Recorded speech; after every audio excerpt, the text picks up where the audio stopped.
महाराष्ट्र विधानसभा का कार्यकाल 26 नवंबर को खत्म हो रहा है। इससे पहले सरकार बनानी जरूरी है। ऐसा न होने पर राष्ट्रपति शासन लगाना पड़ेगा। ऐसे में बीजेपी और महायुति को सीएम का पद जल्द से जल्द तय करना होगा। महाराष्ट्र विधानसभा चुनाव में बीजेपी ने अब तक की सबसे बड़ी जीत हासिल की है। कुल 288 सीटों में से बीजेपी ने अकेले 132 सीटें जीती हैं।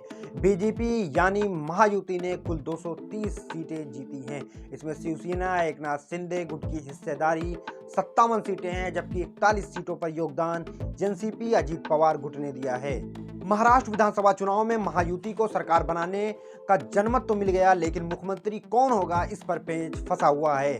बीजेपी को सबसे ज्यादा सीटें मिलने से सीएम पद के लिए देवेंद्र फडणवीस का नाम सबसे ऊपर है। सवाल यह है कि सीएम की कुर्सी पर फडणवीस को बैठाने का फैसला एकनाथ शिंदे को मंजूर होगा ये नहीं, ये तो आने वाला वक्त ही बताएगा। अगर देवेंद्र फडणवीस मुख्यमंत्री बनते हैं तो फिर शिंदे क्या करेंगे? वो केंद्र में जाएंगे या डिप्टी की जिम्मेदारी संभालेंगे? 132 सीटें मिलने से बीजेपी को तो दांव मजबूत हुआ है, लेकिन शिंदे की शिवसेना भी पीछे हटने को तैयार नहीं है।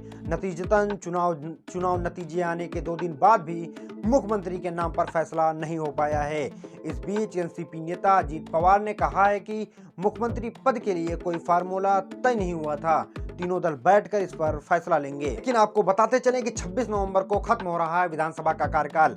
गौर करने वाली बात यह है कि महाराष्ट्र विधानसभा का कार्यकाल 26 नवंबर को खत्म हो रहा है। इससे पहले सरकार बनानी जरूरी है। ऐसा ना होने पर राष्ट्रपति शासन लगाना पड़ेगा। ऐसे में बीजेपी और महायुति को सीएम का नाम जल्द से जल्द तय करना होगा।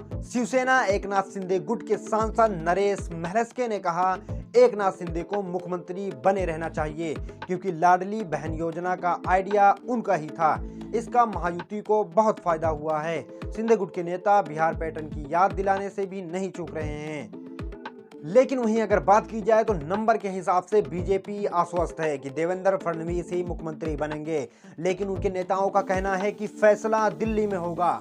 महाराष्ट्र बीजेपी अध्यक्ष चंद्रशेखर वानकुले कहते हैं कि महाराष्ट्र में नया मुख्यमंत्री कौन होगा इसका फैसला भी हाईकमान करेगा।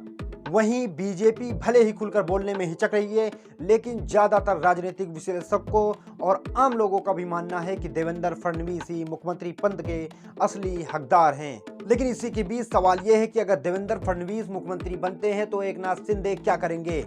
जानकारों का मानना है कि पहले मुख्यमंत्री रह चुके देवेंद्र फडणवीस अगर अपने से जूनियर मंत्री रहे एकनाथ शिंदे के नेतृत्व में उप मुख्यमंत्री बनकर रह सकते हैं, तो देवेंद्र फडणवीस के नेतृत्व में एकनाथ शिंदे क्यों नहीं ऐसा कर सकते? बीजेपी के संख्या बल को देखते हुए आखिर उनके पास दूसरा कोई विकल्प भी तो नहीं है। अब हम बात करते हैं कि देवेंद्र फडणवीस ने कितने वोट मिले हैं। देवेंद्र फडणवीस ने नागपुर साउथ वेस्ट सीट से चुनाव जीता है। उन्होंने कांग्रेस के प्रफुल्ल गुर्दे को हराया है। फडणवीस को 1,29,401 वोटों के अंतर से जीत मिली है। उनका वोट परसेंटेज 56.55% रहा है। वहीं एकनाथ शिंदे ने कोपरी पचखड़ी सीट से चुनाव लड़ा था। उनका मुकाबला अपने राजनीतिक गुरु आनंद दिघे के भतीजे केदार दिघे के साथ था। शिंदे को 1,59,000 वोट मिले, जबकि शिवसेना यूबीटी के केदार दिघे को मात्र 38,000 वोट मिले, यानी शिंदे को 1,20,717 वोटों के मार्जिन से जीत मिली। और अजीत पवार ने बारामती से चुनाव लड़ा था। उनके सामने एनसीपी शरद पवार से योगेंद्र पवार थे। अजीत पवार योगेंद्र पवार के चाचा लगते हैं। इस चुनाव में अजीत पवार 1,81,000 वोटों से जीते हैं। योगेंद्र को मात्र 80,000 वोट मिले हैं। इस चुनाव में बीजेपी 149 सीटों पर लड़ी और 132 सीटें जीती। बीजेपी का स्ट्राइक रेट 88% रहा। हालांकि वोट शेयर 26.77% में मामूली इजाफा हुआ है।